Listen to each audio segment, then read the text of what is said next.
Glória a Deus, meus irmãos. Eu cumprimento a todos com a paz do Senhor. Vamos fazermos uso da palavra do Senhor. Que coisa maravilhosa é poder retornar a esta casa, rever os irmãos. Glória a Deus. Eu louvo o Senhor por esta oportunidade. Agradeço também a Deus pela vida do pastor Célio, da pastora Aurinha, esses meninos abençoados a qual o Senhor tem nos dado. E é uma honra, irmãos, poder servir ao Senhor. Família abençoada que vocês estão aqui, e eu sinto parte desta família. Louvo a Deus pela vida dos irmãos. Estou mais feliz ainda hoje do que da última vez que estive aqui, quando tinha ainda os irmãos, não poderiam estar aqui, mas hoje, graças a Deus, vocês estão aqui, alegrando ao nosso coração e principalmente ao coração de Deus.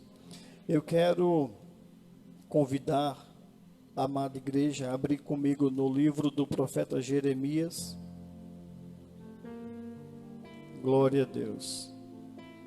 Se alguém tinha dúvida de uma palavra da parte de Deus aqui nesta noite, irmãos, essa palavra ela foi confirmada no início deste culto e está sendo confirmada agora neste momento. Louvado seja Deus. Livro do profeta Jeremias, capítulo 39, versículos 5, 6 e 7. 8, 9, 10, 11 e 12.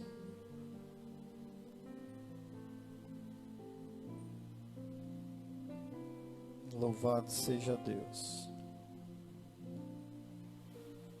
Amém? Diz assim a palavra do Senhor: Mas o exército dos caldeus o perseguiu e o alcançaram Zedequias nas campinas de Jericó, e o prenderam, e o levaram, e o fizeram ir a Nabucodonosor, rei da Babilônia, a Ribla, na terra de Amate, e ali o rei da Babilônia o sentenciou.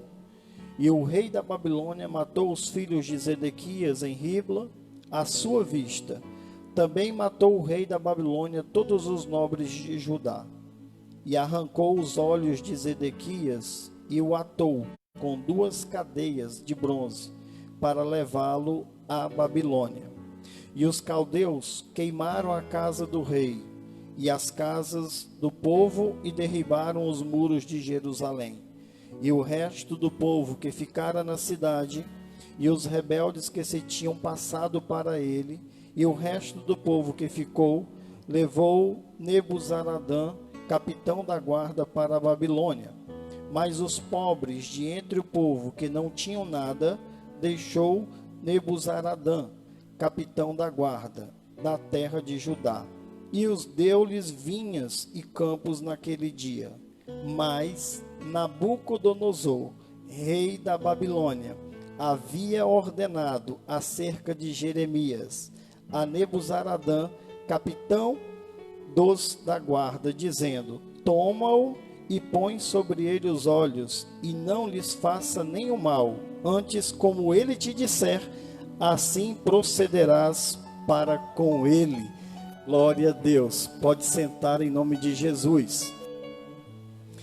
Pai, te rendemos, Senhor, todo louvor, toda honra e toda glória que lhe é devida nesta noite, Senhor. E tudo quanto nós oferecemos a Ti, Senhor, ainda que seja o nosso melhor, Pai, é bem pequeno e inferior para tudo aquilo que o Senhor já fez por nós. Estarmos aqui nesta noite é um privilégio, Deus. Eu te agradeço por estar fazendo parte deste culto nesta noite. Te louvo, Senhor, pela vida viva desta igreja, Pai, e pela Tua presença, Senhor, aqui neste altar. Arde, Senhor, um fogo aqui neste lugar. E ainda, Pai, que 1000 homens ou principados e potestades se levantem para tentar, Pai, apagar essa chama viva aqui neste lugar, Pai. Elas ainda, Senhor, nenhuma dessas tentativas seriam suficientes para apagar, porque o Senhor é quem está aqui neste lugar e não há mal que possa resistir à tua presença. Portanto, nesta hora, eu dou uma ordem, não de mim mesmo, mas conforme o poder que há no nome de Jesus. Que toda distração, sono, enfermidade ou cansaço sejam agora neutralizados pelo poder que há no nome de Jesus. E que a liberdade do Espírito Santo seja derramada sobre as nossas vidas aqui neste lugar. Não somente em nós que estamos aqui, mas na vida de todos aqueles que estão nos assistindo, Senhor. Pois tudo nós te pedimos e por fé nós já te agradecemos no nome de Jesus. Amém. E graças a Deus.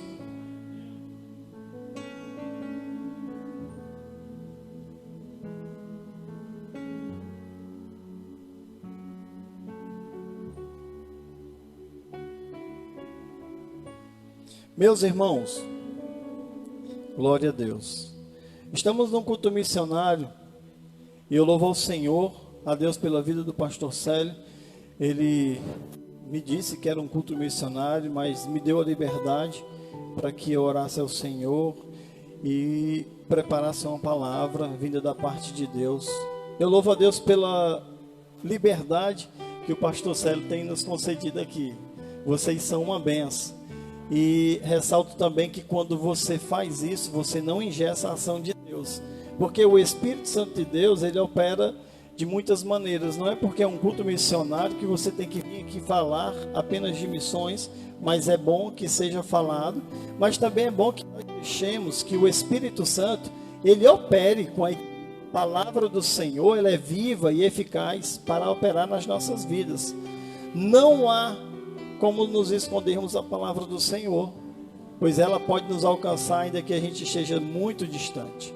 E eu louvo a Deus porque arde no meu coração essa palavra nesta noite. Quando eu cheguei, vendo a leitura, eu fui impactado pelo como Deus cuida de vocês e também cuida de mim. É bom, irmãos, saber que o que você está fazendo conforme a vontade de Deus.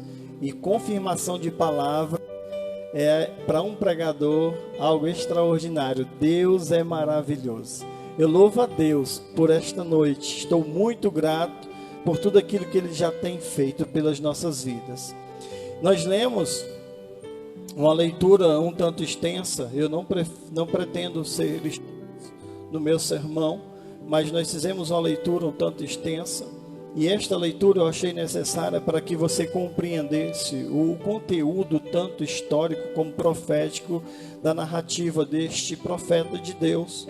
Jeremias, o livro de Jeremias, ele é o segundo maior livro da Bíblia Sagrada, não em número de capítulos, mas em números de palavras, em quantidade de palavras. E o profeta Jeremias, ele vai ser chamado a profetizar em um momento muito difícil, um momento muito complicado ao reino do sul, a nação de Judá. E ele é também reconhecido como o profeta das lamentações ou o profeta das lágrimas, porque a sua profecia, o que ele pregou, o que ele profetizou vindo da parte de Deus, não foram totalmente coisas boas, mas com o objetivo de restaurar e de resgatar um povo que estava se entregando ao pecado. O convite de Jeremias era mais ou menos o seguinte: ele denunciava o pecador do seu pecado, mas querendo convidar ele ao arrependimento para que ele permanecesse salvo na pessoa do nosso Senhor e Salvador Jesus Cristo, naquela época nosso Deus e Pai. Louvado seja o nome de Jesus. E ser profeta, irmão, nunca foi, nunca vai ser e nunca será um ministério fácil ou um ministério muito considerado, porque muitas vezes ser profeta de Deus é ser tido como quem é oposição, como quem causa às pessoas coisas que elas não gostariam, porque o profeta, ele não tem meia palavra, ele só tem uma palavra, e a palavra é a da verdade. E nós estamos vivendo dias tão difíceis que a verdade, dizia pelos meus pais, que cabe em todo o tempo. Eu escutei muito isso: meu filho, a verdade cabe em qualquer lugar, a qualquer hora, em qualquer tempo. Mas no nosso tempo a verdade tem sido uma coisa, irmãos, que tem causado incômodo a algumas pessoas. E ser profeta do Senhor, como Jeremias foi, causou muito incômodo, porque era um árduo ministério confiado a alguns homens. E eu louvo a Deus porque toda vez que o profeta, ele era comissionado por Deus a entregar uma mensagem, irmãos, muitos alcançaram realizações, muitos tiveram seus objetivos alcançados, mas nem todos tiveram as suas realizações alcançadas. Alguns até com a própria vida tiveram que gastá-la em prol do ministério e não alcançaram os objetivos que Deus deram a eles. Mas Jeremias é um daqueles que, independente daquilo que sofria, ele vai persistir em fazer aquilo que Deus queria que ele fizesse. E nesta noite eu quero crer que todos nós que estamos aqui, mesmo tendo que suportar as nossas aflições, mesmo que tendo que lutar contra as nossas vontades, ou contra os nossos desejos, ou contra os nossos medos, mas nós também somos vitoriosos em Cristo Jesus, assim como Jeremias foi, porque nós estamos aqui para fazer a vontade de Deus. Qual é a vontade de Deus para todo adorador na terra? É exaltar e glorificar o nome do nosso Deus, porque Ele é digno de toda a honra e de toda a glória. Irmãos, ser profeta de Deus, denunciar o pecado de um rei, denunciar o pecado de alguns profetas, denunciar o pecado, irmãos, dos seus inimigos, não era algo fácil e nunca vai ser.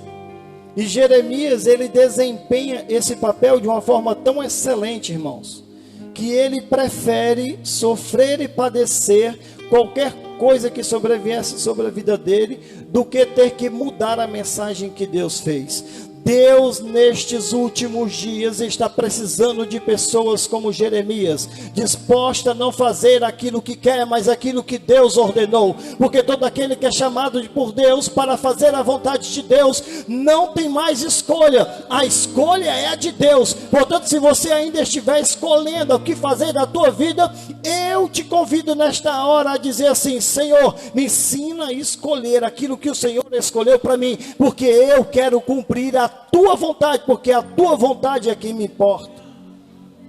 Não viver, irmãos, os propósitos de Deus é o mesmo que não viver. Tem uma frase que diz que quem não vive o propósito de Deus não vive, só existe. Existir e viver é bem diferente. Você só existe, você está passando pela vida.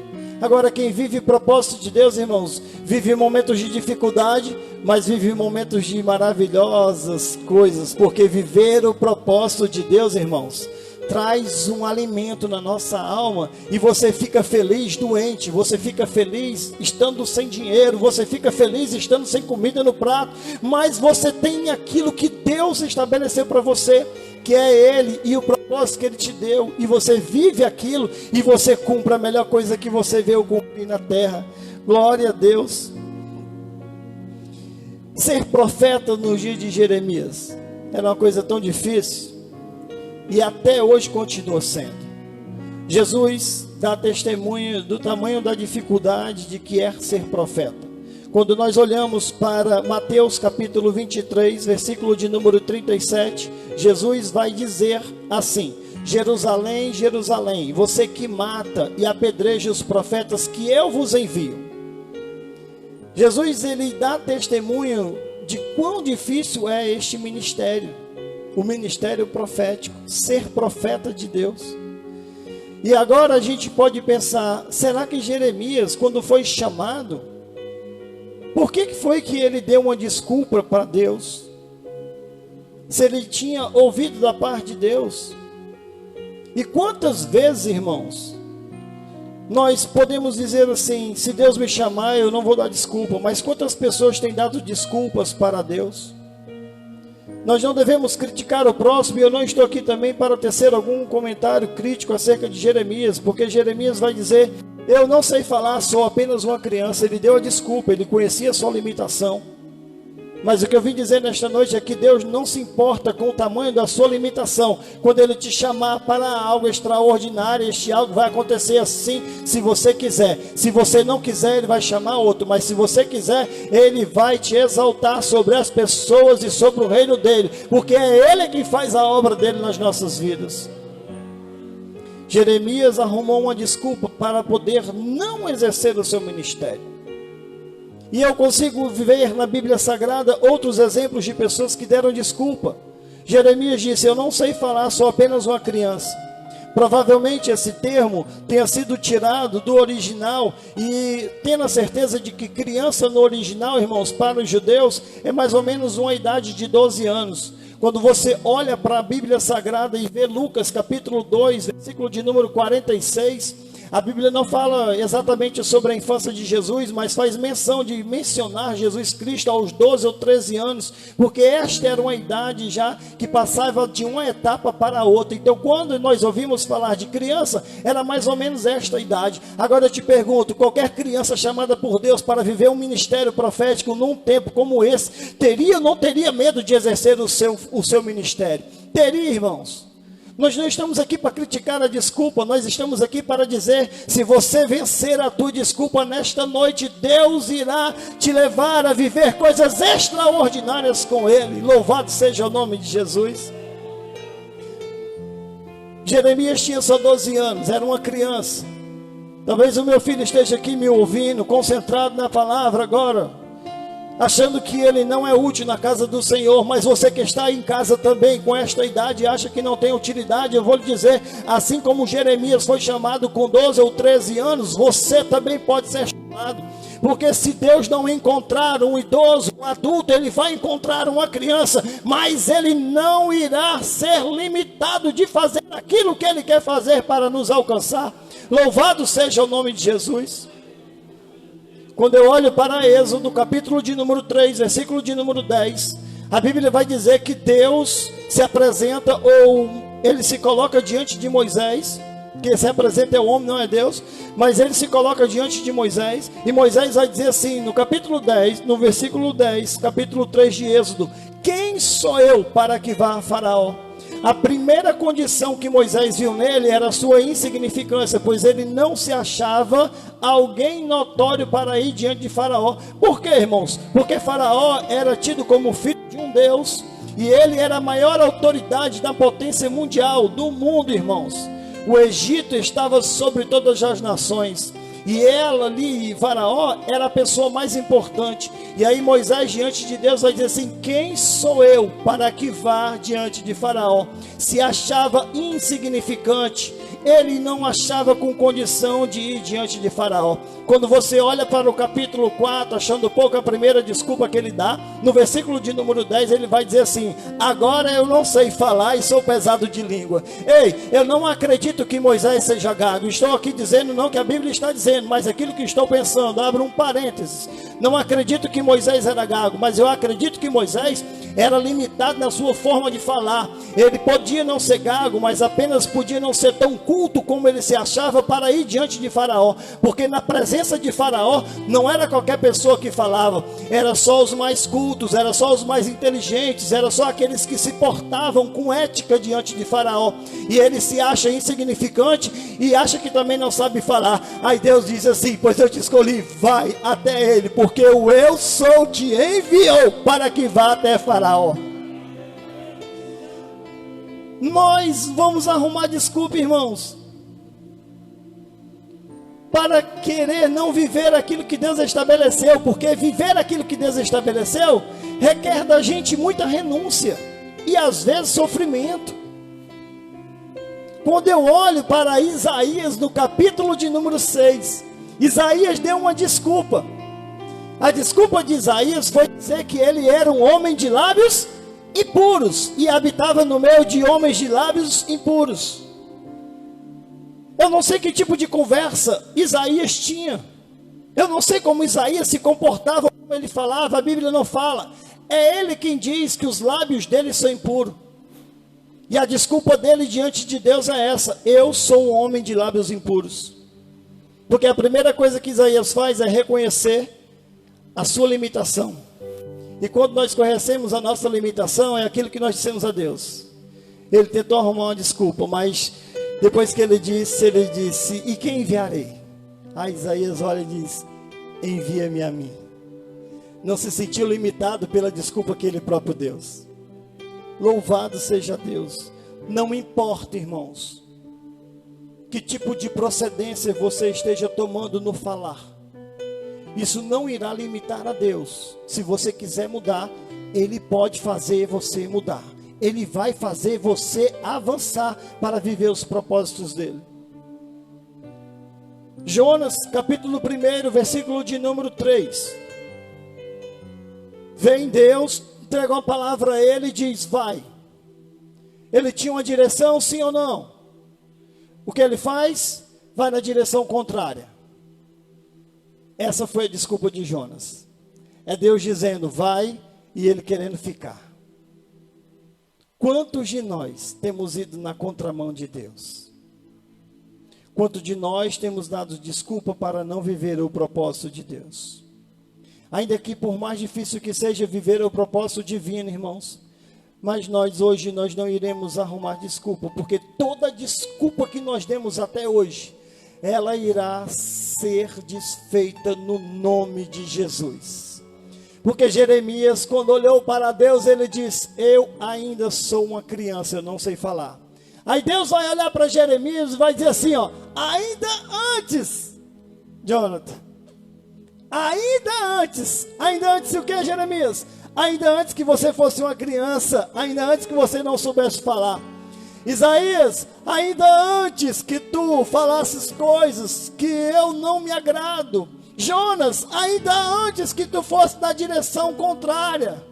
Meu Jesus, irmãos, isso é forte demais e arde ao meu coração. Moisés, ainda que você se ache insignificante e nem tão culto para chegar diante da maior autoridade mundial, ainda antes, o que eu estabeleci para a vida de vocês, ainda antes, eu não sei qual é a desculpa que você tem dado, ainda antes que o teu dinheiro não dê para fazer muita coisa, ainda antes que você não tenha concluído a faculdade ou nem tenha começado, ainda antes que você não se sinta alguém socialmente agradável, ainda antes de qualquer coisa, Deus estabeleceu um projeto divino na tua vida, e não é você quem vai limitar, não é o inferno que vai limitar, não é o homem que vai limitar, porque aquilo que Deus determinou nas nossas vidas, se quisermos, irá se cumprir em nome de Jesus. Louvado seja o nome de Jesus.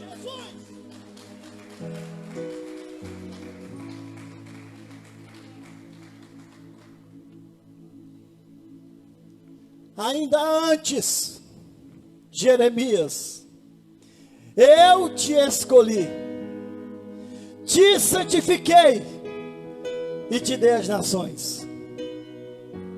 Irmão, se tem uma coisa que eu aprendo, é que Deus, Ele nos lembra dos nossos projetos, das palavras proféticas que recebemos. E Satanás lembra de quê? Dos nossos pecados, das nossas falhas. No dia que viemos para a igreja ceiar, a gente chega pesado. Por quê? Porque a gente sabe que cometeu muitos erros. É Satanás dizendo a nossa culpa diante da nossa mente. Mas Deus, Ele não nos lembra a nossa culpa. Ele nos lembra o ainda antes. Ainda antes eu te escolhi. Ainda antes eu te salvei. Ainda antes eu confiei a ti o ministério. Ainda antes. Esse ainda antes falou tanto comigo, irmãos, porque às vezes nós somos tomados por algum momento de adversidade e nos esquecemos do ainda antes.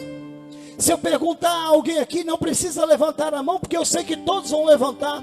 Quantas pessoas aqui já não receberam uma palavra profética da parte de Deus, um projeto, um sonho, algo? Deus já chamou vocês para viver lindos sonhos com Ele. Mas nós somos algumas vezes tomados por algum momento de adversidade, e este momento de adversidade apagou aquilo que Deus nos prometeu, mas apagou na sua e na minha mente. Mas no céu o inferno não pode apagar, a minha promessa continua intacta no céu. Então nesta noite eu quero te dizer, se lembre, quando você não suportar a pressão, quando você não suportar a situação, que o ainda antes, ele não muda, não há sombra de variação nele, e porque ele não mudou, a promessa dele para a nossa vida também não vai mudar. Louvado seja o nome de Jesus. Jeremias, profeta do Senhor, chamado para viver um ministério árduo com o Senhor.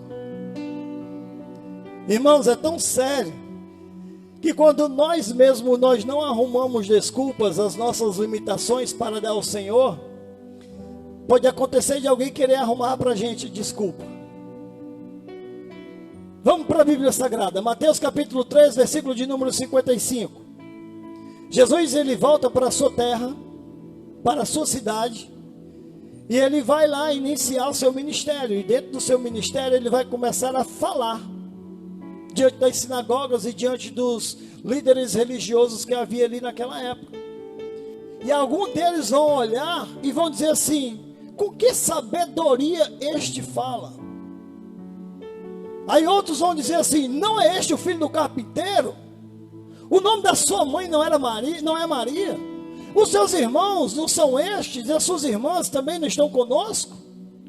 Quando você parar de dar desculpa, que você começar a viver o propósito de Deus, ainda pode acontecer de alguém querer dar desculpa por você, mas aí você vai fazer como Jesus. Você não vai se importar com as desculpas que as pessoas estão dando a teu respeito. Você vai sair dando glória a Deus e vivendo os sonhos de Deus, porque a desculpa que arrumam para você não pode limitar aquilo que Deus estabeleceu para a sua vida. É bem verdade que Jesus não pôde operar alguns milagres, não porque ele não tinha poder para realizar, mas por conta da incredulidade daquele povo. É bem verdade que eu e você podemos ser limitados dentro da nossa própria casa para desempenhar o nosso ministério de forma mais aberta, mas não quer dizer que Deus esteja limitado a não continuar nos usando. Se alguém arrumar desculpa para você, você vai dizer: ei, eu estou te vendo, mas antes que eu fosse formado, Jesus já havia me escolhido, e eu vou viver o antes, e eu vou viver o antes, e eu vou viver o antes, não vou viver esta desculpa. Paremos, irmãos. Temos que parar de arrumar desculpas. Não é fácil a caminhada. Espinhos no caminho nós encontraremos, mas você vai se adaptar com esses espinhos, e vai chegar um momento que você vai estar tão adaptado, que ele vai continuar machucando, mas você não vai mais continuar sentindo a dor, porque a alegria vai ser tanta, que não vai ter espaço para você sentir dor. Vamos viver o propósito de Deus. Louvado seja o nome de Jesus.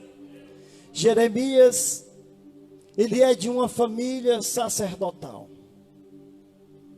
Vem de uma aldeia de sacerdotes. E Deus vai confiar a ele a chamar a nação de Israel ao reino do sul ou de Judá, para que eles se arrependessem dos seus pecados.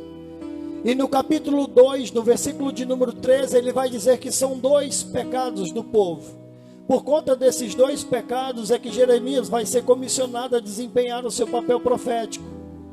E ele vai dizer assim: a mim me abandonaram, e eu que sou uma fonte de água viva. E ele vai dizer qual foi o segundo pecado: cavaram cisternas rotas, rachadas. Aquela que quando você vem e coloca água, ela não contém a água, ela vaza todinha. Jesus estava dizendo dessa forma, Deus estava dizendo dessa forma à nação: vocês trocaram a adoração ao Deus único e verdadeiro pela adoração a outros deuses. E quando vocês me adoram, eu posso saciar, porque sou a água viva. Mas quando vocês adoram outros deuses, eles não podem saciar, porque o trabalho de vocês, eles não sustentam, porque toda a água que é colocada na cisterna, ela vaza, e depois vocês voltam e não tem como se saciar. Mas ele levantou Jeremias para denunciar simbolicamente este pecado. Deus havia sido substituído. Haviam quase tirado Deus do meio do povo e implantado outros deuses. E foi então que Deus confia a Jeremias uma empreitada de profecias, uma empreitada de simbolismos dentro da nação. Quando nós olhamos cronologicamente para as profecias que Jeremias desempenha, ao iniciar, ele vai colocar um cinto de linho dentro de um buraco, e tempo depois ele volta para pegar esse cinto de linho, e esse linho está podre. Ele vai continuar, irmãos, dizendo que ele não ia se casar. Os casamentos estavam muito misturados. Jeremias não vai poder tomar uma esposa para ele. Deus vai limitar ele de constituir família, para representar para a nação que eles estavam sendo infiéis nos seus casamentos. Ele não vai participar das festas obrigatórias, porque ele não via sentido em comemoração alguma, quando o povo estava em pecado. Tudo isso há um simbolismo espiritual em que Deus levantou Jeremias para fazer no meio da nação.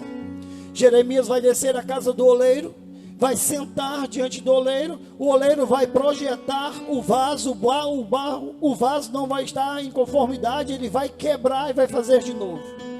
Jeremias vai comprar um vaso perfeito, um vaso bom, na casa do oleiro, depois de passar por esta lição, vai à praça ou diante dos principais da cidade e arremessa o vaso dos pés deles, quebrando o vaso. Tudo isso são simbolismos espirituais que Deus estava advertindo a nação. E a principal mensagem de Jeremias era essa: se vocês não se arrependerem, e ainda que vocês se arrependam, eu vou levantar uma nação do norte para subjugar todos vocês. O povo havia retirado Deus do meio deles, ou da sociedade. E essa tentativa, irmãos, ela só pode ser frustrada quando um homem ou uma mulher de Deus ou uma igreja se levanta para se opor contra isso. É isso que estão tentando fazer na nossa nação. Estão tentando limitar a nossa declaração de fé nas escolas. Nós não estamos mais podendo ensinar sobre a nossa fé, sobre a nossa religião.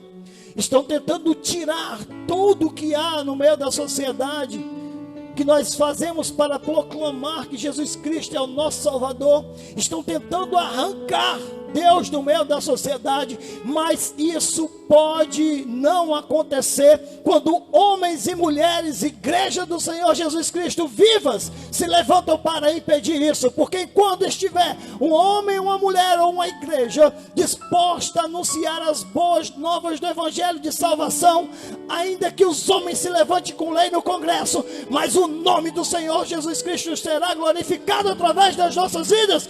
E se existe alguém mais aqui que não se limita a dominar o Egito, dominar a Síria, e agora cercando Jerusalém, Jeremias vai pegar o dinheiro e vai comprar um pedaço de terra. Irmãos, naquela época, quando começava a guerra, ninguém se importava para dinheiro ou para pedaço de terra. Não tinha muito, eles estavam apenas preocupados com o quê? Com a vida. Aí Jeremias chega e diz assim: eu quero comprar esse pedaço de terra, e compra o pedaço de terra. Deus estava dizendo à nação: ainda que alguém venha e tome, vai ser devolvido. Jeremias estava querendo convidar a nação a continuar a ter esperança no único Deus e verdadeiro. Não importa o que aconteça no mundo, irmãos, nós vivemos pela fé e não pela vista. Se disserem que vai acabar a água, Deus vai dar um jeito de fazer água brotar de uma rocha para nos saciar. Se disserem que os grãos estão sendo queimados em todo lugar do planeta por causa do sol, irmãos, nós vamos continuar sendo alimentados. Não me pergunte de onde, porque eu não sei explicar, porque aquilo que Deus faz é inexplicável. Jeremias está dizendo isso à nação: eu comprei um pedaço de terra, porque eu sei que se me tomarem hoje, amanhã será devolvido, porque ele é meu, ele é meu. Muito simbolismo estava envolvido com o ministério profético de Jeremias. E agora, isso não chama a atenção da nação, a nação não muda. Aí Deus olha para Jeremias e diz assim: Jeremias, agora você vai escrever num rolo aquilo que eu estou te entregando. Jeremias chama Baruque, um escriba, com qualidade de escriba e muito bem referenciado, e ele vai começar a narrar e Baruque vai começar a escrever.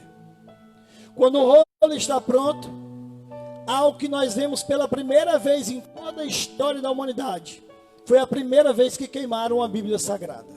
Depois disso acontece outras vezes, mas esta foi a primeira vez em que queimaram uma parte da Bíblia Sagrada. Baruque vai diante dos líderes religiosos, se coloca na porta do templo, dentro do átrio, junto de todas as pessoas que tinham acesso, e ele começa a ler aquilo que Deus entregou a Jeremias. Olha, isso. Aí alguns oficiais estão entre os religiosos, ouve o que Baruque está lendo, que Jeremias entregou da parte de Deus, e vai e conta para o rei.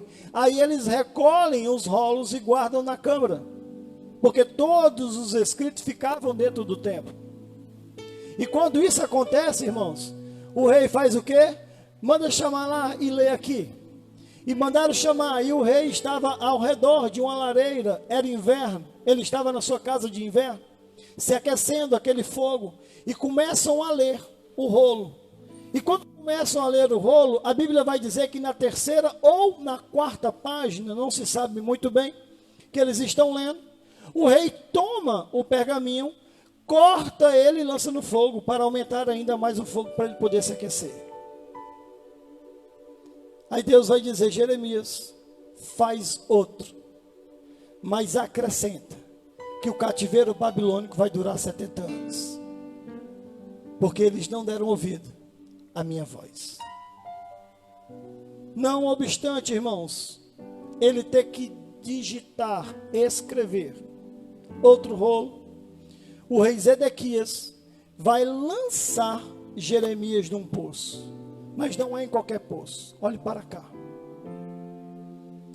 O poço era uma cisterna, e essa cisterna estava sem água, mas havia lama no fundo dessa cisterna.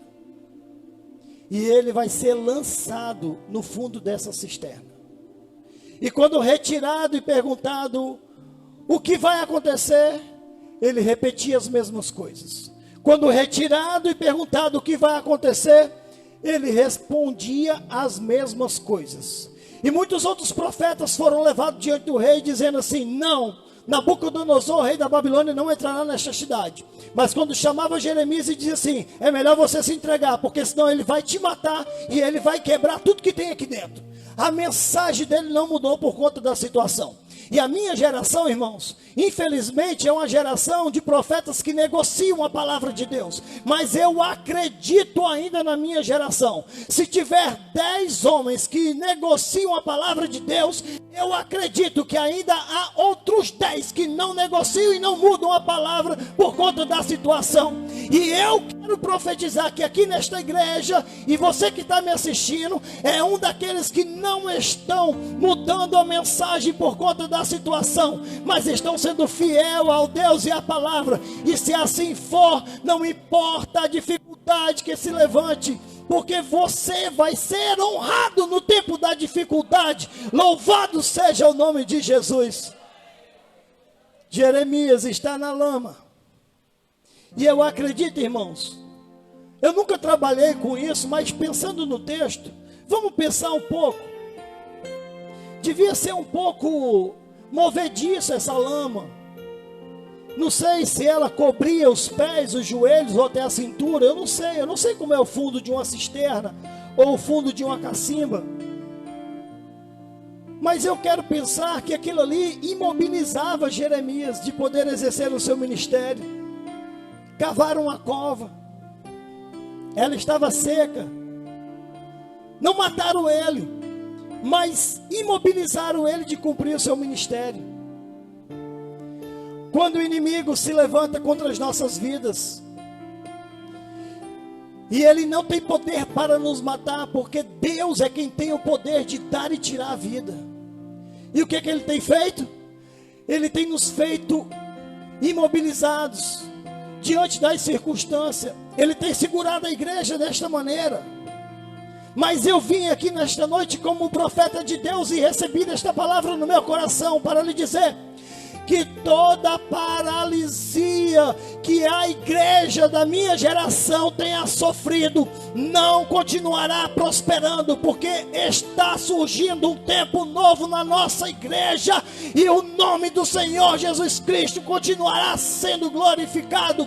Você que não tem força de vir para o culto, você que está com medo de vir para o culto, você que não tem mais energia para falar do nome de Jesus, porque perdeu a prática, Deus está te dizendo, um tempo novo vai chegar e você é boca de Deus na terra, porque eu te escolhi antes mesmo que te formasse. Louvado seja o nome de Jesus. Oh, meu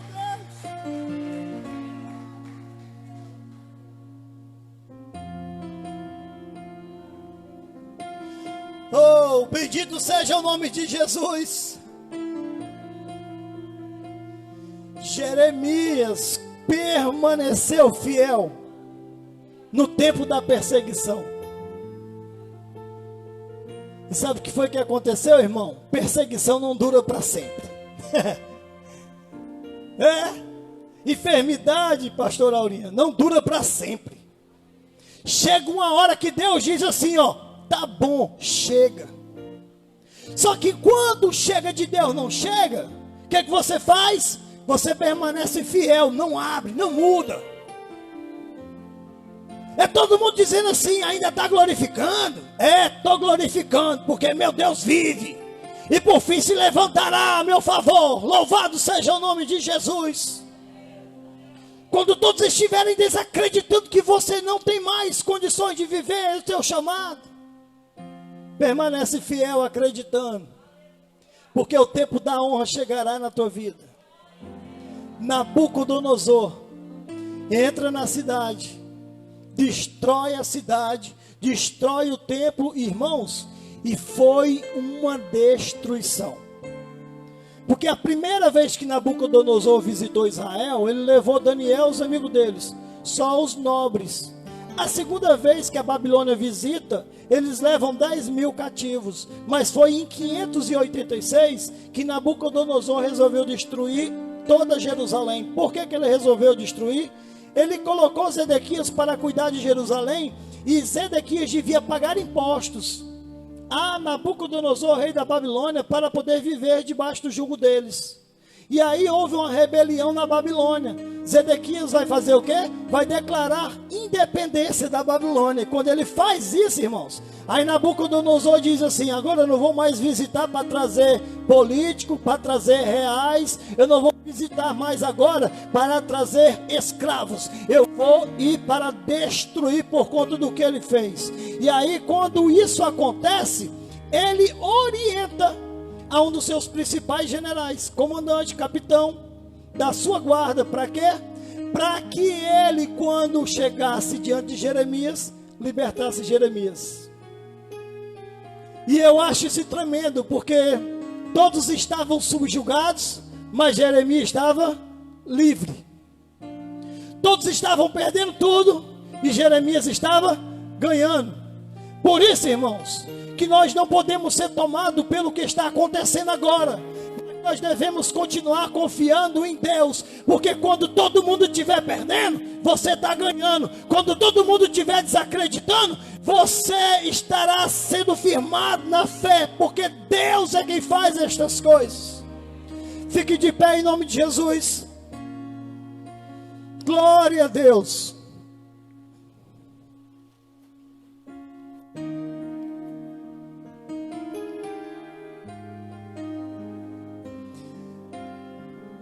A tua fidelidade a tua fidelidade vai ser honrada no tempo da adversidade. Você pode dizer isso para o irmão que está do seu lado? Não precisa chegar perto, não precisa dar a mão. A tua fidelidade vai ser honrada no dia da adversidade. Louvado seja o nome de Jesus. Nabucodonosor retira Jeremias, liberta do seu cativeiro, da sua prisão, e deixa ele livre. Quando todos estavam perdendo, ele estava ganhando. Permaneça a igreja do Senhor Jesus Cristo, sendo fiel a Deus, porque a tua fidelidade trará honra no dia da adversidade. Podemos louvar, meu pastor?